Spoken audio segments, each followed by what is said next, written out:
When you think of the worst natural disasters in U.S. history, you may be thinking of the 9/11 attacks or perhaps Hurricane Katrina. But compared to this disaster, those events only resulted in a relatively small number of deaths. This is the story of the Johnstown flood. On July 20, 1977, a Sunday morning, a small town in Pennsylvania was awoken by the sound of people screaming and running for their lives. They were escaping the wall of water that was barreling towards them down the Stony Creek. Many had no idea what was happening. Others knew that the South Fork Bridge, which had been under construction nearby, had collapsed. And with it, the barrier that held back the rising floodwaters of the creek had also failed. People desperately ran from their homes, but there was nowhere to escape to. The raging torrent of water was inescapable. It was almost like a runaway train. And just like a train, it carried with it some seriously heavy cargo. Homes were tossed around like bath toys in a bathtub. Cars were swept away. Bridges and culverts couldn't withstand the force of the water and either collapsed or were washed away. Within a few minutes, the entire town was underwater.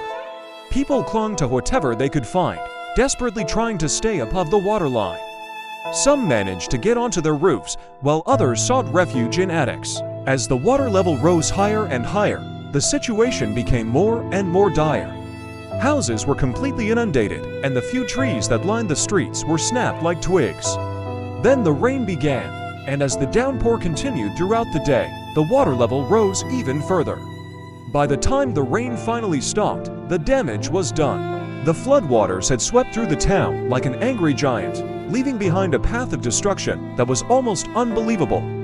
Homes were destroyed, businesses were ruined, and most tragically, people were dead. In total, 79 people lost their lives in the Johnstown flood, making it the deadliest natural disaster in U.S. history. The town was completely devastated, and it would take years for it to recover. But as the people of Johnstown slowly picked up the pieces and began to rebuild their lives, they knew that they were truly fortunate to be alive. They had survived one of the worst natural disasters in U.S. history. Hey there, thanks for watching this episode. If you enjoyed it, hit the like button and subscribe if you haven't already.